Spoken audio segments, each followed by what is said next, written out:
Assalamualaikum warahmatullahi wabarakatuh. Alhamdulillahi rabbil alamin.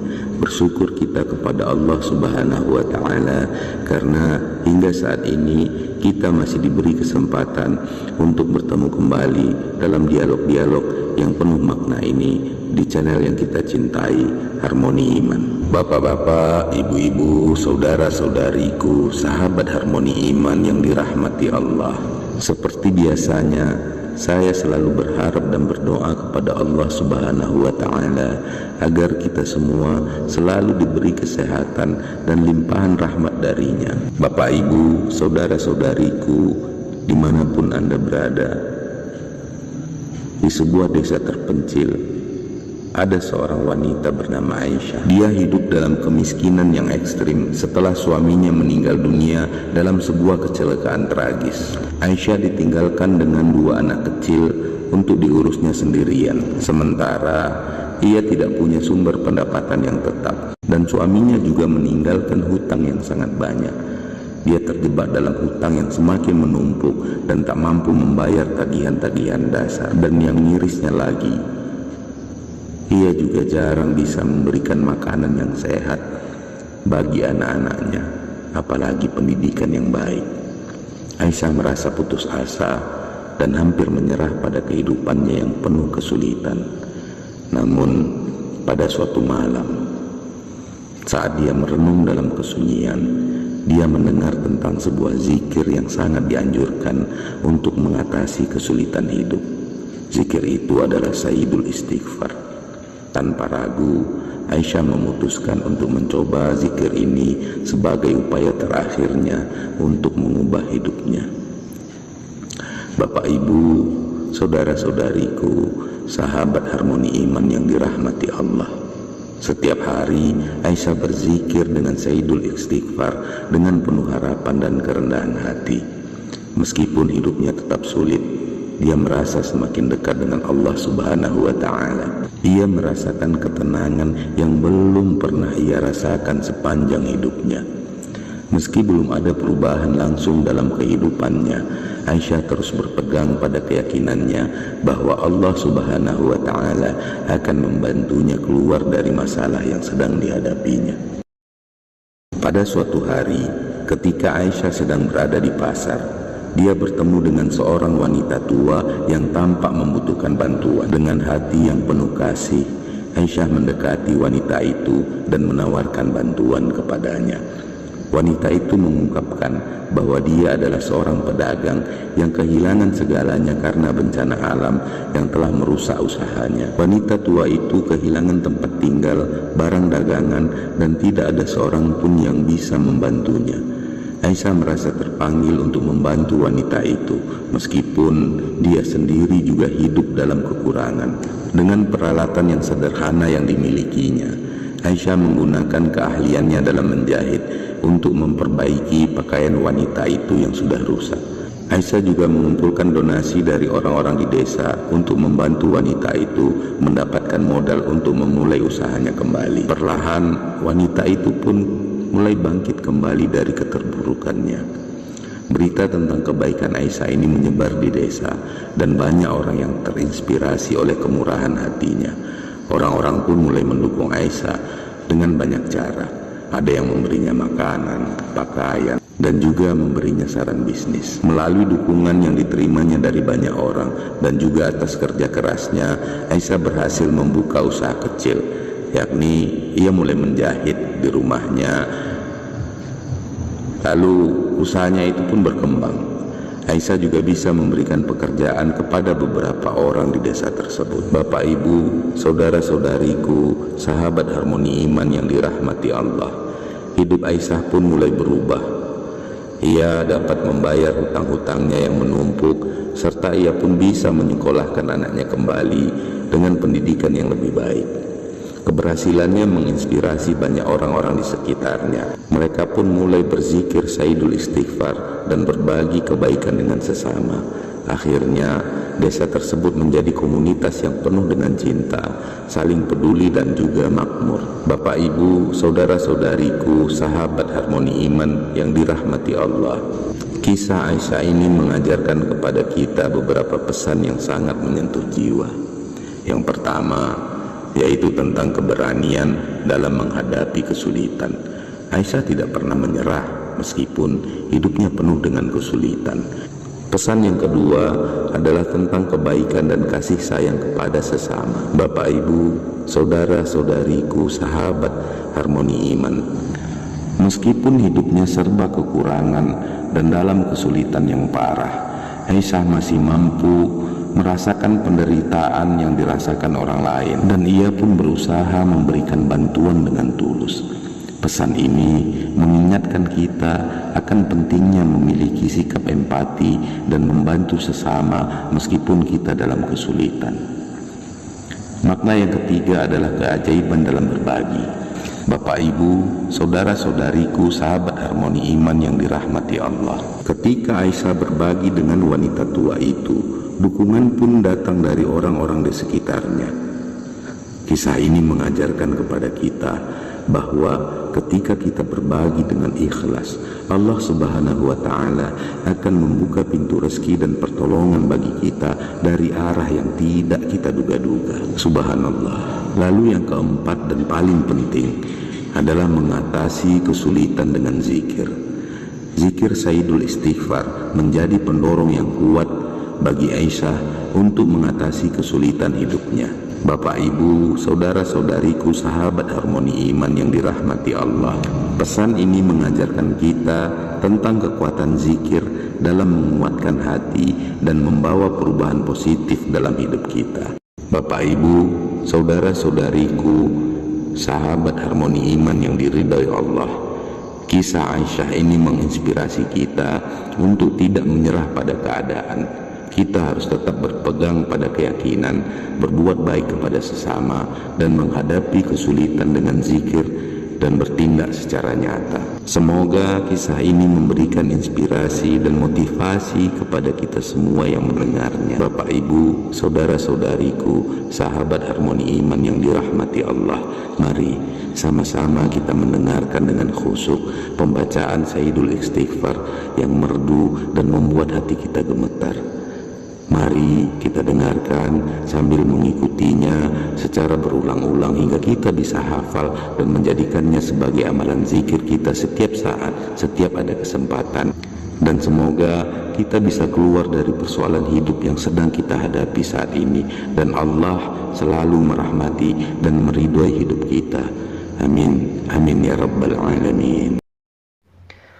Allahumma anta rabbi لا إله إلا أنت خلقتني وأنا عبدك وأنا على أهدك ووعدك ما استطعت أعوذ بك من شر ما صنعت أبوء لك بنعمتك علي وأبوء بذنبي فاغفر لي فإنه لا يغفر الذنوب إلا أنت. اللهم أنت ربي لا إله إلا أنت خلقتني وأنا عبدك وأنا على أهدك ووعدك ما استطعت أعوذ بك من شر ما صنعت أبوء لك بنعمتك علي وأبوء بذنبي فاغفر لي فإنه لا يغفر الذنوب إلا أنت. اللهم أنت ربي لا إله إلا أنت خلقتني وأنا عبدك وأنا على أهدك ووعدك ما استطعت أعوذ بك من شر ما صنعت أبوء لك بنعمتك علي وأبوء بذنبي فاغفر لي فإنه لا يغفر الذنوب إلا أنت. اللهم أنت ربي لا إله إلا أنت خلقتني وأنا عبدك وأنا على أهدك ووعدك ما استطعت أعوذ بك من شر ما صنعت أبوء لك بنعمتك علي وأبوء بذنبي فاغفر لي فإنه لا يغفر الذنوب إلا أنت. اللهم أنت ربي لا إله إلا أنت خلقتني وأنا عبدك وأنا على أهدك ووعدك ما استطعت أعوذ بك من شر ما صنعت أبوء لك بنعمتك علي وأبوء بذنبي فاغفر لي فإنه لا يغفر الذنوب إلا أنت.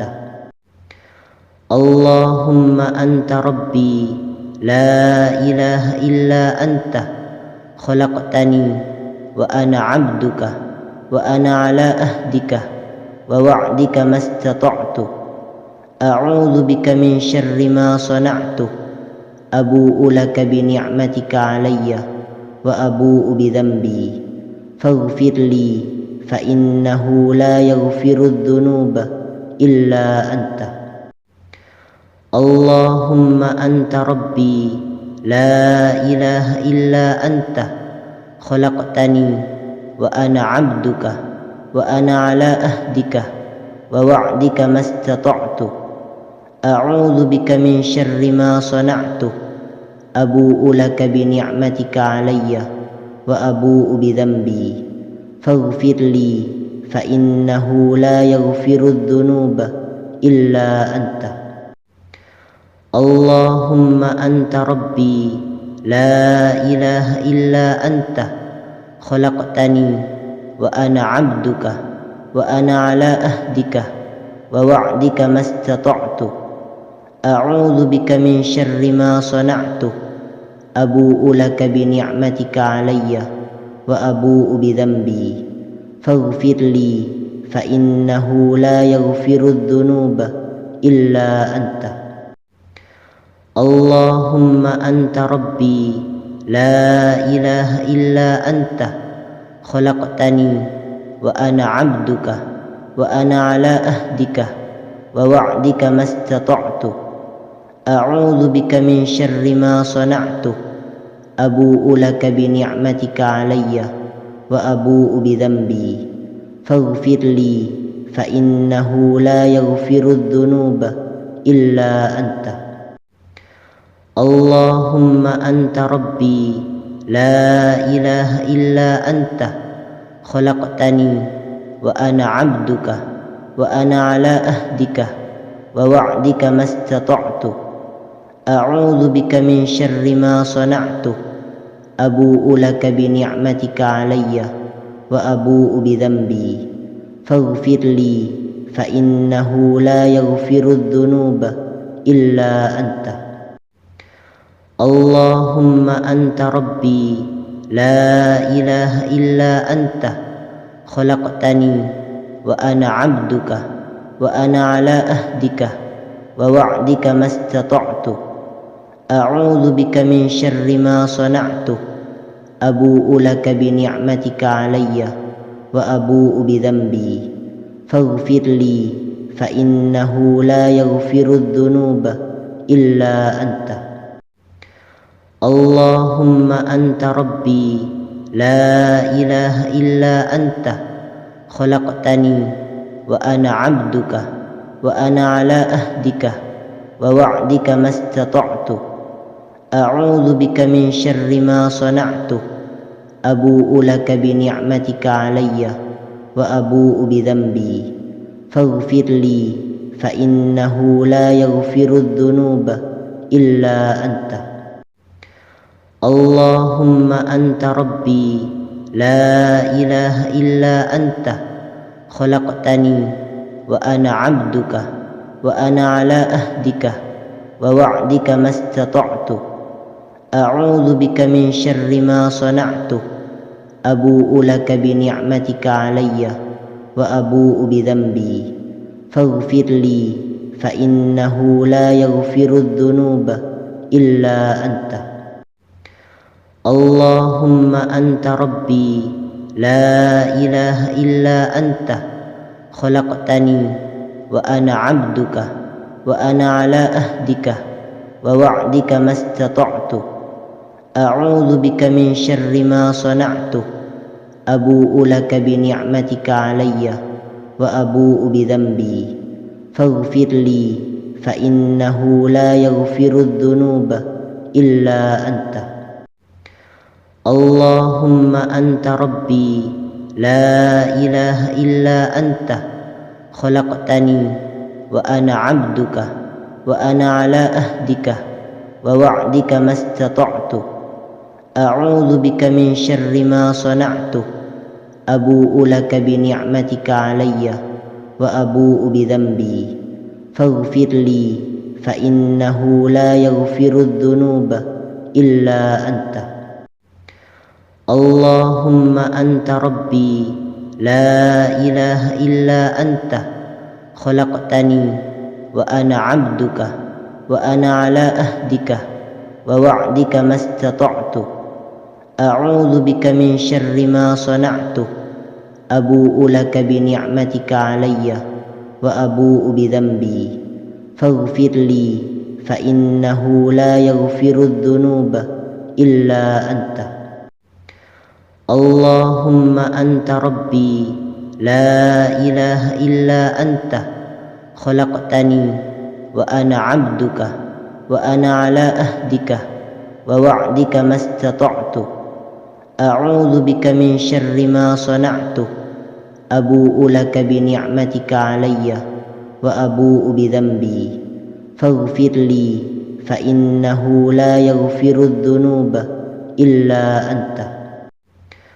اللهم أنت ربي لا إله إلا أنت خلقتني وأنا عبدك وأنا على أهدك ووعدك ما استطعت أعوذ بك من شر ما صنعت أبوء لك بنعمتك علي وأبوء بذنبي فاغفر لي فإنه لا يغفر الذنوب إلا أنت.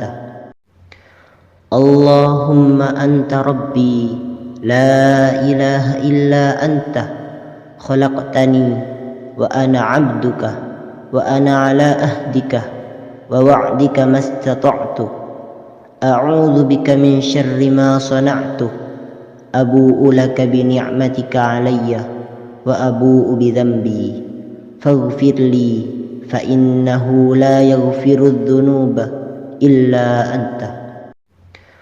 اللهم أنت ربي لا إله إلا أنت خلقتني وأنا عبدك وأنا على أهدك ووعدك ما استطعت أعوذ بك من شر ما صنعت أبوء لك بنعمتك علي وأبوء بذنبي فاغفر لي فإنه لا يغفر الذنوب إلا أنت.